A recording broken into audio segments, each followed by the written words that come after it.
કેમ છો વિદ્યાર્થી મિત્રો? હું જનક પટેલ, ફિઝિક્સ સબ્જેક્ટ તમારા ઓનલાઈન એજ્યુકેશનમાં ઓનલાઈન સિસ્ટમમાં આપણે જે અહીંયા એમસીક્યુની ચર્ચા કરવાની છે એ જીનીટ અને ગુજસેટને અનુલક્ષીને કરવાની છે, જેમાં તમારે પ્રથમ ચેપ્ટર ગુજસેટનું અથવા જીનીટ માટે ચેપ્ટર નંબર 3 પ્રવાહ વિદ્યુત. મિત્રો, આ પ્રવાહ વિદ્યુત ચેપ્ટર છે એ ગુજસેટ અને જી માટે અતિ અગત્યનું છે, જેના અવારનવાર 3 થી 4 એમસીક્યુ તમને જી નીટમાં અને ગુજસેટમાં મળતા રહેશે. એટલે આને ખાસ વ્યવસ્થિત કન્ટેન્ટ વાઇઝ કરજો. તમને તમારા બોર્ડના સર જે ભણાવતા હશે એને વ્યવસ્થિત કન્ટેન્ટ વાઇઝ ભણજો, સખત મહેનત કરજો. થોડી હું તમને વાત કરી દઉં ઓનલાઈન એજ્યુકેશન માટે. તો આપણે અહીંયા જે એમસીક્યુ ભણીશું એ પરીક્ષાને દ્રષ્ટિએ જે અગત્યના હશે એ જ કરીશું, અને બાકીના જે એમસીક્યુ હશે જે આના પરથી હશે અને તમને આવડતા હશે એવા જ એમસીક્યુનો તમારે સ્વપ્રયત્ન અભ્યાસ કરવાનો રહેશે. જ્યારે પણ આપણે સ્કૂલે મળીશું ઓફલાઈન, જ્યારે પણ આપણે સ્કૂલે મળીશું ત્યારે આ દરેક એમસીક્યુ તમારા નોટબુકમાં, દરેક એમસીક્યુ ફરીથી કહું છું, દરેક એમસીક્યુ તમારા નોટબુકમાં લખેલા હોવા જોઈએ અને એનું હોમવર્ક ચેક કરવાનું છે. ખાસ વિદ્યાર્થી મિત્રો, અત્યારે તમે ઘણો બધો સમય લઈને બેઠા છો, એટલે ઘરે તમને સારી એવી તૈયારી થઈ શકે એવો સમય છે. એટલે સમયનો સદુપયોગ કરીને તમારે ખાસ આ બધા જ ચેપ્ટરના થિયરી, સ્વાધ્યાય ઉદાહરણના દાખલા, વધારાના સ્વાધ્યાયના દાખલા અને આ જે એમસીક્યુ ચાલે છે એ દરેક વિડીયોને મિનિમમ 2 થી 3 વાર જોઈને તમારે એનો ખૂબ જ કાળજીપૂર્વક અભ્યાસ કરવાનો રહેશે. ઓકે, તો આપણે ચેપ્ટર નંબર 3 પ્રવાહ વિદ્યુત જે તમારે ચાલી ગયું છે થિયરી વાઇઝ, એનો આપણે એમસીક્યુ તરીકે અભ્યાસ કરીશું. ચાલો, વિદ્યુત પ્રવાહ ચેપ્ટર નંબર 3, એમાં પહેલો ટોપિક છે તમારો વિદ્યુત પ્રવાહ. વિદ્યુત પ્રવાહમાં તમે ભણી ગયા એ પ્રમાણે 5મા એમસીક્યુ છે. 5.1 10⁻11 ત્રિજ્યાવાળા વર્તુળ પર એક ઇલેક્ટ્રોન 6.8 10⁻15 રિવોલ્વિંગ પ્રતિ સેકન્ડ. રિવોલ્વિંગ પ્રતિ સેકન્ડ એટલે પરિભ્રમણ પ્રતિ સેકન્ડ, એટલે કે એક સેકન્ડમાં આટલા પરિભ્રમણ કરશે. એટલે કે એક સેકન્ડમાં 6.8 10⁻15 પરિભ્રમણ થશે. તો તેનો પ્રવાહ કેટલો? તો પ્રવાહનું સૂત્ર છે I=Q/T. વિદ્યુતભાર તરીકે આપણે ઇલેક્ટ્રોનની વાત કરીએ છીએ, તો વિદ્યુતભાર તરીકે ઇલેક્ટ્રોન. વર્તુળમય ગતિ માટે સમય એટલે એક આવર્તકાળ. આવર્તકાળ એટલે એક પરિભ્રમણ માટે લાગતો સમય. આવર્તકાળ એટલે એક પરિભ્રમણ માટે લાગતો સમય. માટે સમય જે છે એને આપણે આવર્તકાળ કહીશું. ઓકે. અને આવર્તકાળ માટે 1/T તમે દોલનોવાળા ચેપ્ટરમાં ભણી ગયા છો. 1/T 1 આવર્તકાળ એટલે આવૃત્તિ. 1 આવર્તકાળ એટલે આવૃત્તિ. તો 1/T એટલે F. ઓકે, આપણને આવૃત્તિ આપેલી છે, તો Fની કિંમત અહીંયા આપેલી છે. ઇલેક્ટ્રોનનો વિદ્યુતભાર તમને ખબર છે 1.6 10⁻19. સાદરૂપ આપશો, જવાબ લાવશો, તમને મળશે 1.1 10⁻3. સાદરૂપમાં ગુણાકાર કરી ઘાતને સેટ કરવાની છે. સાદરૂપમાં ગુણાકાર કરી ઘાતને સેટ કરવાની છે.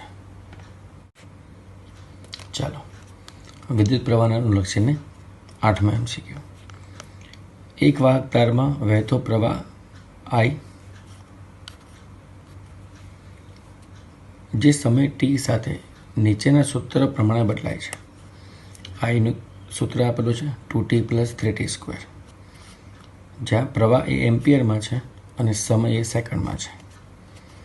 તો T is equal two 2 second, T is equal two 3 second. એટલે સમયગાળો આપેલો છે 2 થી 3 સેકન્ડમાં પસાર થતો વિદ્યુત ભારનો જથ્થો કેટલો? તમે થિયરીમાં ભણી ગયા એ પ્રમાણે I is equal to dQ by DT.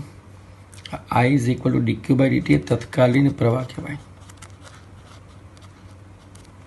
તત્કાલીન પ્રવાહ અથવા તાક્ષણિક પ્રવાહ. આમાંથી ડીક્યુને સૂત્ર કરતાં બનાવો તો I dt, અને બંને બાજુ સંકલન વિદ્યુત ભાર શોધવો છે તો બંને બાજુ સંકલન કરીને સાદરૂપ આપો એટલે આપણને મળે Q is equal two integration of I dt, જેમાં આઈની કિંમત છે 2t plus 3t² into DT. તમારે અહીંયા સંકલન કરવું છે ટીની સાપેક્ષે. અહીંયા ટીની 1 ઘાત છે, અહીંયા ટીની 2 ઘાત છે. અહીંયા ટીની 1 ઘાત છે અને ટીની 2 ઘાત છે. તો ઘાતના વિકલનમાં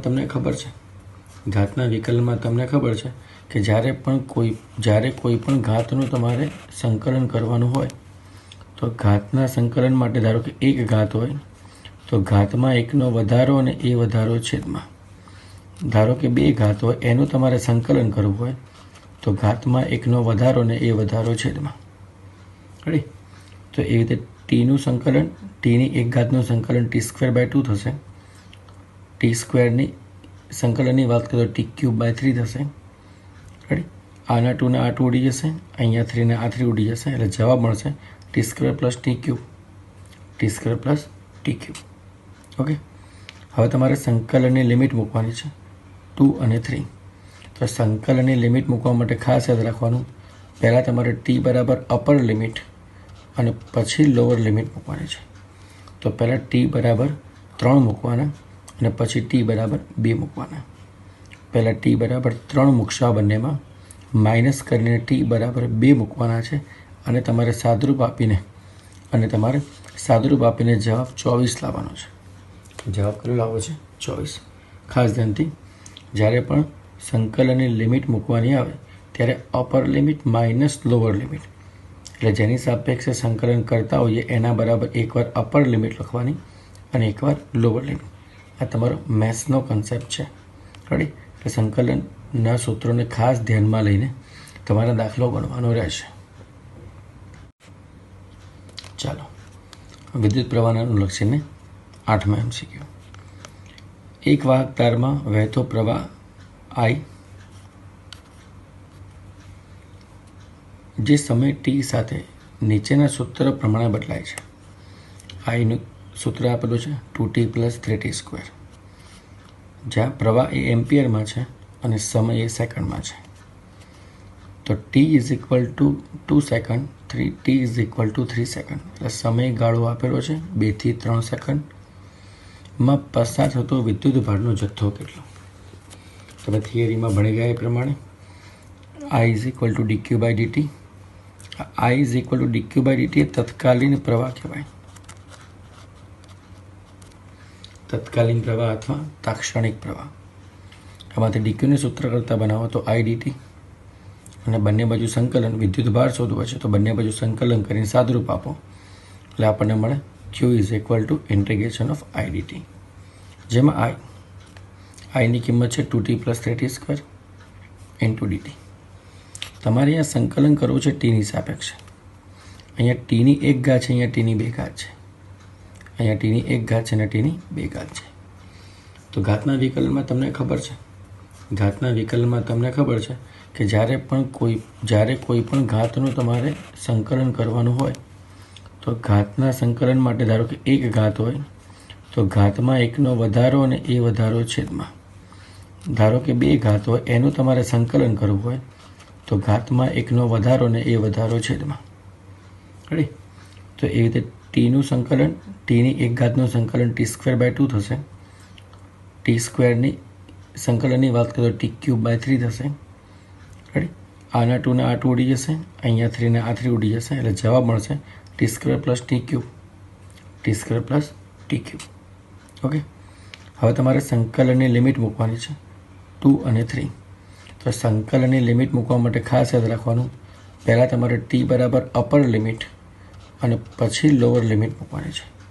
તો પહેલાં t બરાબર 3 મૂકવાના અને પછી t બરાબર 2 મૂકવાના. પહેલાં ટી બરાબર 3 મૂકશો આ બંનેમાં, માઇનસ કરીને ટી બરાબર 2 મૂકવાના છે અને તમારે સાદરૂપ આપીને જવાબ 24 લાવવાનો છે. જવાબ કેટલો લાવવો છે? 24. ખાસ ધ્યાનથી જ્યારે પણ સંકલનની લિમિટ મૂકવાની આવે ત્યારે upper limit minus lower limit, એટલે જેની સાપેક્ષે સંકલન કરતા હોઈએ એના બરાબર એકવાર અપર લિમિટ લખવાની અને એકવાર લોઅર લિમિટ. આ તમારો મેથ્સનો કન્સેપ્ટ છે. રેડી? એટલે સંકલનના સૂત્રોને ખાસ ધ્યાનમાં લઈને તમારા દાખલો ગણવાનો રહેશે. ચાલો, વિદ્યુત પ્રવાહના ટોપિકમાં 11મો MCQ. એક અવરોધમાંથી પસાર થતો વિદ્યુતભાર Q કુલમ અને સમય t સાથે Q = AT - BT² પ્રમાણે બદલાય છે. તો અવરોધ આરમાં મહત્તમ પ્રવાહ ખાલી જગ્યા હશે. અહીંયા તમને રાશિ પ્રવાહ નામની રાશિ મહત્તમ શબ્દમાં આપી છે. પ્રવાહ નામની રાશિ મહત્તમ શબ્દમાં આપી છે. તો મહત્તમ શબ્દને સમજવા માટે હું થોડું તમને એની સાદરૂપની વાત કરી આપું. તો પહેલાં કોઈપણ રાશિ તમને MCQમાં મહત્તમ કે ન્યૂનતમ આપે.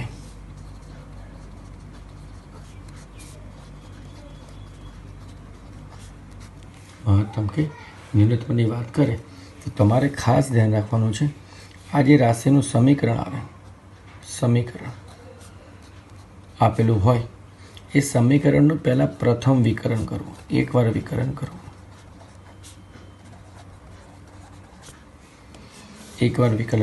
અને એની પછી એનું દ્વિતીય વિકલન કરો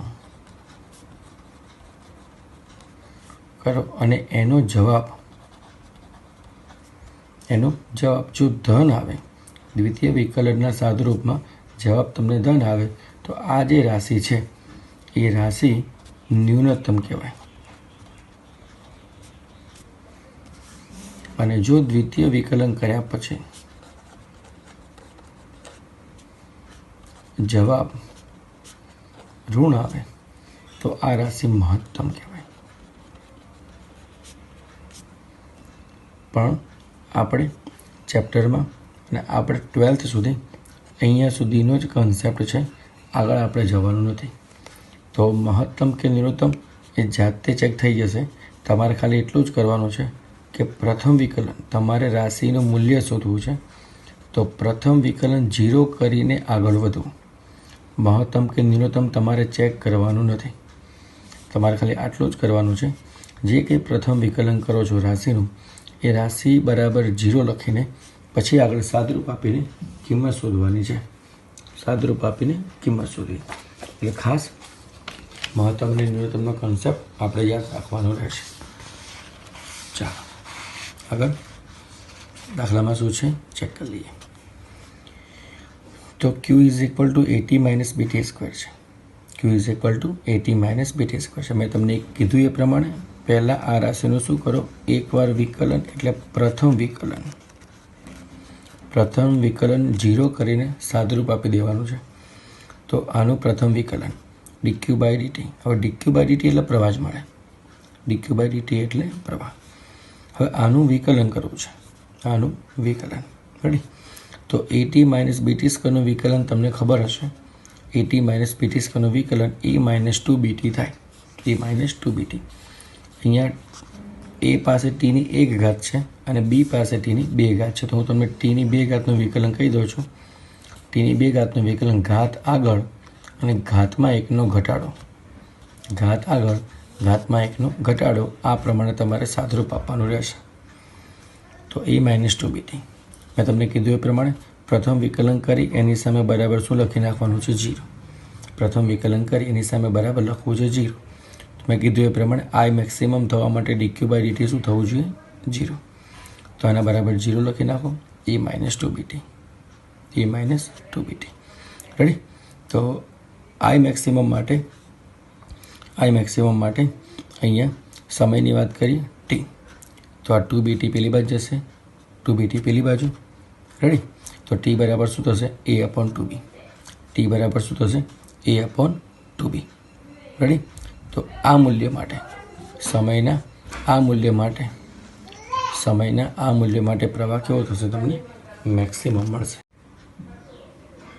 ચાલો, આગળ ટોપિક છે તમારો ઓહમનો નિયમ. ઓહમના નિયમમાં અવરોધ આરની વાત છે. અવરોધ આર માટે અવરોધ હંમેશા વાહકતારનો અવરોધ, એના માટે અલગ અલગ કેસ આપેલા છે. જેમાં 7મા MCQ છે, ખાસ ધ્યાનથી. એક નળાકારીય તારની લંબાઈ 100% નિયમિત રીતે વધારવામાં આવે તો તારના અવરોધમાં થતો પ્રતિશત ફેરફાર કેટલો? 11માં તમે પ્રતિશત ત્રુટિ વિશે ભણી ગયા છો. 11માં તમે પ્રતિશત ત્રુટિ વિશે ભણી ગયા છો અને પ્રતિશત ત્રુટિમાં તમે ડેલ્ટા R/R તરીકે લખતા હતા. ડેલ્ટા R/R, બસ આપણે એ જ સાદુરૂપ આપવાનું છે. ડેલ્ટા R/R એટલે ડેલ્ટા એટલે ફેરફાર ભાગ્યા મૂળ મૂલ્ય. અવરોધ માટે ફેરફાર ભાગ્યા મૂળ મૂલ્ય ગુણાકાર 100 કરશો એટલે પ્રતિશત ત્રુટિ મળી જશે એની. પછી આપણે એ જ કરવા જઈ રહ્યા છે, ખાસ ધ્યાનથી. તો પહેલું અવરોધ આરનું સૂત્ર છે R = ρL/A. R = ρL/A. હવે આપણે શું કરીએ છીએ? તારની લંબાઈ વધારીએ છીએ. તારની લંબાઈ વધારો છો તો ખાસ યાદ રાખવાનું કે લંબાઈ ખેંચીને તમે વધારો છો. લંબાઈ તમે ખેંચો છો તો તાર ધીમે ધીમે શું થશે? પાતળો થશે. એટલે લંબાઈમાં વધારો કરો કે ઘટાડો કરો, લંબાઈમાં વધારો કરો કે ઘટાડો કરો, ગમે તે પોઈન્ટ ઉપર કદ તમારું અચળ રહેશે. કદ શું રહેશે? અચળ. તો કદને સેટ કરવા માટે ઉપર નીચે L વડે ગુણતા, L વડે ભાગતા. આ સમીકરણમાં L વડે ગુણીએ એટલે L² થવાના, અને અહીંયા L વડે ગુણીએ એટલે ક્ષેત્રફળ ઇન્ટુ લંબાઈ એટલે કદ થઈ જશે. ક્ષેત્રફળ ઇન્ટુ લંબાઈ એટલે કદ V થશે. ઓકે, આગળ. જેમાં V તમારું અચળ છે તો V અચળ છે, આ કાઢી નાખો. રો પણ તમારો અચળ છે. તો R ચલે છે L², કે જેમ જેમ લંબાઈ વધશે એમ તમારો અવરોધ વધતો જશે. જેમ લંબાઈ વધશે એમ અવરોધ વધશે. આગળ. તો R ચલે છે L², આપણને સૂત્ર મળ્યું. R ચલે છે L². ઓકે. હવે Lમાં કેટલો ટકાનો વધારો કરવો છે? 100%. તો નવી લંબાઈ કેટલી? તો નવી લંબાઈ L' = L + 100% ઓફ L. વિદ્યાર્થી મિત્રો ખાસ ધ્યાન રાખજો, જેટલા ટકાનો વધારો કરવો એ અહીંયા લખી નાખવાનો. 100% એટલે 100/100 એટલે L' એટલે આપણને શું મળશે? 2L મળશે. શું મળશે? 2L. L' એટલે 2L મળશે. રેડી? આ બધા L છે. હવે આપણે જવું છે ફેરફાર ભાગ્યા મૂળ મૂલ્ય. ફેરફાર ભાગ્યા મૂળ મૂલ્ય. રેડી? ઓકે.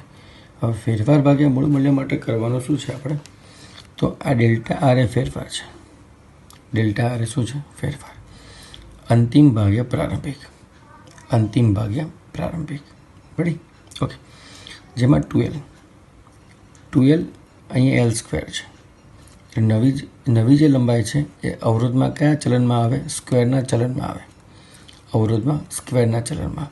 એટલે આપણે 4R તરીકે લખીએ, એને 4R તરીકે. અને મૂળ અવરોધ તો તમારી પાસે R જ છે. મૂળ અવરોધ તમારી પાસે R છે.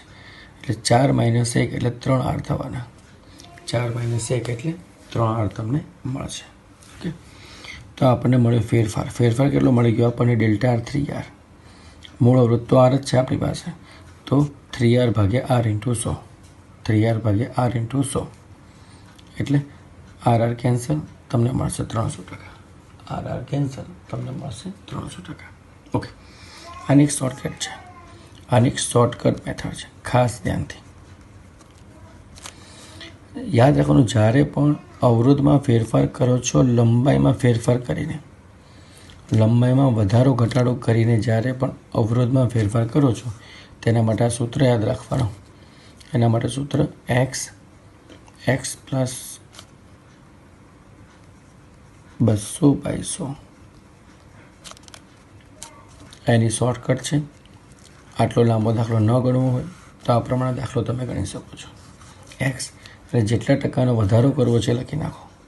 100 + 200 બાય 100, 100 ગયા, 100 + 200 એટલે 300. રેડી? આ 300% ડાયરેક્ટ આવી ગયા, આ 300% ડાયરેક્ટ આવી ગયા. મેક્સિમમ આપણે જેની પણ શોર્ટકટ નીકળતી હશે એ દાખલો આખો ગણવાનો પ્રયત્ન નહીં કરીએ. શરૂઆતમાં આપણે દાખલો આખો ગણીશું. તમારી કન્સેપ્ટ ક્લિયરની વાત થાય એટલા માટે, કન્સેપ્ટ ક્લિયર થાય એટલા માટે પછી આપણે એને આવી શોર્ટકટોથી જ ગણીશું. ખાસ ધ્યાનથી. ચલો આગળ. એ જ અવરોધના દાખલામાં લંબાઈમાં વધારો ઘટાડો કરીને આપણે ભણ્યા. હવે ક્ષેત્રફળમાં ફેરફાર કરીને કરીએ કંઈક. તો વાહકતાના આડછેદમાં ક્ષેત્રફળમાં નિયમિત રીતે 1% વધારો કરતા અવરોધમાં ફેરફાર ખાલી જગ્યા. હવે આપણે ક્ષેત્રફળમાં મગજમારી કરવાની છે. શેમાં? ક્ષેત્રફળમાં. ઓકે. તો અવરોધ આનું સૂત્ર છે ρ L/A. અવરોધ આનું સૂત્ર છે ρ L/A. હવે આપણે પહેલાંમાં લંબાઈ તરીકે ગુણાકાર ભાગાકાર કર્યો. હવે આમાં ક્ષેત્રફળ તરીકે ગુણાકાર ભાગાકાર કરવાનો. તો ક્ષેત્રફળ વડે ગુણતા અને ક્ષેત્રફળ વડે ભાગતા. તો ઉપર તમને મળશે કદ, નીચે મળશે ક્ષેત્રફળ. ઉપર મળશે કદ અને નીચે મળશે ક્ષેત્રફળનો સ્ક્વેર. ઓકે. હવે તમારે શું કરવું છે? તો આ જે સમીકરણ છે એનું ક્ષેત્રફળની સાપેક્ષ વિકલન કરવાનું.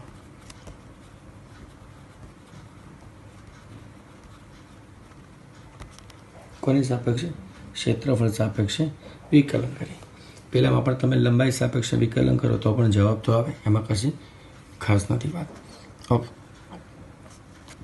ક્ષેત્રફળ સાપેક્ષ વિકલન કરીએ તો આ આર છે, આરનું સૂત્ર કંઈક આવું મળ્યું V/A². તો ક્ષેત્રફળ સાપેક્ષ વિકલન dr/dA. ρ અને V તો અચળ છે, ρ અને V કેવા છે? અચળ. 1/A². 1/A² એટલે ઉપર જાય તો માઇનસ, તો A⁻² થાય. A⁻², ઘાતનું વિકલન, ઘાત આગળ અને ઘાતમાં 1નો ઘટાડો, ઘાત આગળ અને ઘાતમાં 1નો ઘટાડો. રેડી? હવે આ DA ને તમારે ગુણાકારમાં આપી દેવાનું. DA અહીંયા ભાગાકારમાં છે તો ઉપર જાય તો ગુણાકારમાં. તો DA ગુણાકારમાં જાય તો તમને આ સાદરૂપ મળશે. DA ગુણાકારમાં જશે એટલે સીધું આ સાદરૂપ, એટલે dr = ρV - 2A⁻³ DA. Ready? Okay. હવે આપણે કરવું છે અવરોધમાં થતો ફેરફાર. મેં તમને કીધું એ પણ ΔR/R, એ જ વાત થઈ. ΔR/R એટલે dr/R, જેમાં dr એટલે સમીકરણ લાવ્યા તે આખું, અને r એટલે આ પહેલું સમીકરણ જે લાવ્યા rનું એ. r એટલે આ મૂળ અવરોધ, લખી નાખ્યો. આ બધાનું સાદરૂપ આપી દો તો આપણને મળશે 2DA/A. મળશે 2DA/A. હવે DA/A બરાબર 1%નો વધારો છે. DA/A એટલે 1%. તો ક્ષેત્રફળમાં થતો ફેરફાર 1% છે, એટલે 2 × 1% એટલે -2%. 2 × 1% એટલે -2%. હવે જો અહીંયા અવરોધમાં થતો ફેરફાર માઇનસ દર્શાવે છે. અવરોધમાં થતો ફેરફાર માઇનસ દર્શાવે એટલે સમજી લેવાનું કે જ્યારે ક્ષેત્રફળમાં વધારો કરો ત્યારે અવરોધમાં ઘટાડો થશે. ક્ષેત્રફળમાં વધારો કરો ત્યારે અવરોધમાં શું થશે? ઘટાડો. ઓકે. હવે આની શોર્ટકટમાં તમારે કશું યાદ નથી રાખવાનું. જો ક્ષેત્રફળમાં વધારો કે ઘટાડો ગમે તે પૂછે, ક્ષેત્રફળમાં વધારો કે ઘટાડો ગમે તે પૂછે તો તમારે એને 2 વડે ગુણીને જ સાદરૂપ આપવાનું છે. 2 વડે ગુણીને જ સાદરૂપ આપવાનું છે. રેડી? એટલે ખાસ ΔR/R = ±2 ΔA/A. એટલે ક્ષેત્રફળમાં જે કે વધારો ઘટાડો થાય, માઇનસ પ્લસ, અહીંયા પ્લસ ઓર માઇનસ લખીશું, અહીંયા માઇનસ પ્લસ લખીશું. એનો મતલબ જો ક્ષેત્રફળમાં પ્લસ કરીશું તો અવરોધમાં માઇનસ થશે, અને ક્ષેત્રફળમાં માઇનસ કરીશું તો અવરોધમાં પ્લસ થશે. રેડી? કરવાનું ખાલી એક જ છે, ક્ષેત્રફળ વડે ફેરફાર આપે તો 2 વડે ખાલી ગુણવાનું. ક્ષેત્રફળ વડે ફેરફાર આપે તો 2 વડે ગુણવાનું. તમારે આખો દાખલો ગણવાની જરૂર નથી. ઓકે. ચાલો આગળ. હવે આગળનો દાખલો છે તમારો ઓહમના નિયમ માટે. ઓહમના નિયમ માટે આ દાખલો તમારે ખાસ યાદ રાખવાનો છે. ઓકે, ચાલો ધ્યાનથી. વાહક માટે T1 અને T2 તાપમાને V વિરુદ્ધ Iનો ગ્રાફ આકૃતિમાં દર્શાવેલો છે. તો T1 - T2 કોના સમપ્રમાણમાં હશે? T1 - T2 કોના સમપ્રમાણમાં હશે? ગ્રાફ તમને આપેલા છે, તમને ખબર છે V અને Iનો ગ્રાફ. V વિરુદ્ધ Iનો ગ્રાફ હંમેશા કેવો હોય છે? સુરેખા હોય છે. V અને Iનો ગ્રાફ તમે દોરો ત્યારે શું મળે તમને? સુરેખા. પણ ભૌતિક પરિસ્થિતિ બદલાય એટલે એ તાપમાનનો ગ્રાફ હોય તો સુરેખા, પણ એ ગ્રાફનું પથ થોડો બદલાશે, ગ્રાફની લાઈન થોડી બદલાશે. ઓકે, તો બે તાપમાન બે T1 અને T2 તાપમાન આપેલા છે અને તમને અહીંયા તાપમાનને અનુલક્ષીને બે ખૂણા, તાપમાનને અનુલક્ષીને જે બે ગ્રાફ મળે છે સુરેખા, એના બે ખૂણા આપેલા છે. રેડી? ઓકે, તો આને આપણે T1 તાપમાનની વાત કરીએ અને પછી T2 તાપમાનની. T2 તાપમાને જે અવરોધની વાત કરીએ એને આપણે R2 કહીશું. T1 તાપમાને જે અવરોધની વાત કરીશું એને આપણે R1 કહીશું. આ આપણે યાદ રાખીશું. રેડી? ઓકે, હવે ઢાળ. ઢાળ એટલે V/I. V/I એટલે tan θ. આ તમારે ખાસ યાદ રાખવાનું છે. જ્યારે તમે પ્રયોગશાળામાં જશો ત્યારે V અને Iના ગ્રાફ રીડિંગ લઈને પ્રયોગશાળામાં ગ્રાફ દોરશો ત્યારે તમને આ સૂત્રનો ઉપયોગ કરવાનો રહેશે. ઓકે, તો V/I એટલે R. V/I એટલે R. તો R એટલે tan θ અને બીજો R એટલે tan θ. પણ આ R2 એટલે tan θમાં અને R1 એટલે tan θમાં. હવે અહીંયા તો તમને થીટા આપેલો જ છે. બીજું જે થીટા છે ઉપર છે, YX અનુલક્ષીને છે. તો આખો ખૂણો 90 હોય, આખો ખૂણો 90. એટલે આ ખૂણો થીટા છે, આ ખૂણો શું છે? થીટા. તો આ શું થાય? તો આ થાય 90 - θ. આ થાય 90 - θ. તો બીજા જે અવરોધની વાત છે તાપમાન માટે, એ અવરોધમાં R = tan θમાં થીટા છે π/2 - θ લખવાનો છે અને 90 - θ એટલે કે π/2 - θ એટલે cot θ તમને ખબર છે. ઓકે, હવે આગળ આપણે T2 - T1 કરવું છે. T2 - T1 એટલે T ચલે છે R પરથી, T ચલે છે R પરથી આપણે સાદરૂપ આપીએ. T2 - T1 એટલે R2 - R1 એટલે આપણે R2 - R1 કરીશું.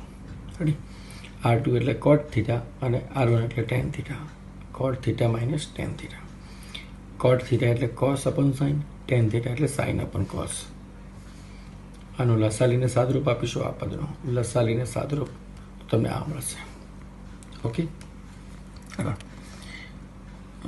sin θ × cos θ. sin θ × cos θ એટલે અને cos² θ - sin² θ. cos² θ - sin² θ. તો આ જે સૂત્ર છે cos² θ - sin² θનું છે અને આ જે સૂત્ર છે એ sin 2 θનું છે. એ તમારે ખાસ યાદ રાખવાનું છે. તમારે ખાસ યાદ રાખવાનું છે કે sin θ × cos θ. તો આપણે હવે શું કરીએ છીએ? ઉપર નીચે આ બંનેને 2 વડે ગુણીએ છીએ અને 2 વડે ભાગીએ છીએ. તો તમને ઓટોમેટિક આ સૂત્ર બની જશે. 2 વડે ગુણતા અને 2 વડે ભાગતા. તો 2 વડે ભાગીએ તો 2 sin θ cos θ. 2 sin θ cos θ એટલે sin 2 θ. sin 2 θ અને cos² - sin² એટલે cos 2 θ. આ 2 એમનો, આ 2 એમનો. ઓકે, હવે sin 2 θ upon cos 2 θ upon sin 2 θ = cot 2 θ અને 2 આગળ એમનો. એટલે જે કે તાપમાનનો ફેરફાર છે એ કોના પ્રમાણે બદલાશે? cot 2 θ પ્રમાણે બદલાશે. કોના પ્રમાણે? cot 2 θ પ્રમાણે બદલાશે. ખાસ ધ્યાનથી તમારે સૂત્ર આને અનુલક્ષવાનું છે. અવરોધ R એટલે V/I એટલે કે tan θ. તમે અહીંયા જ્યારે આલેખ પર ઢાળ દોરવાની વાત કરશો, ઢાળ શોધવાની વાત કરશો એટલે Y અક્ષ તમારો V છે, X અક્ષ તમારો I છે. V/I તો Y અક્ષ ભાગ્યા X અક્ષ. ઢાળ એટલે હંમેશા Y/X, Y અક્ષ ભાગ્યા X અક્ષ તરીકે લખવાનો છે. ઢાળ એટલે Y અક્ષ ભાગ્યા X અક્ષ તરીકે લખવાનો છે.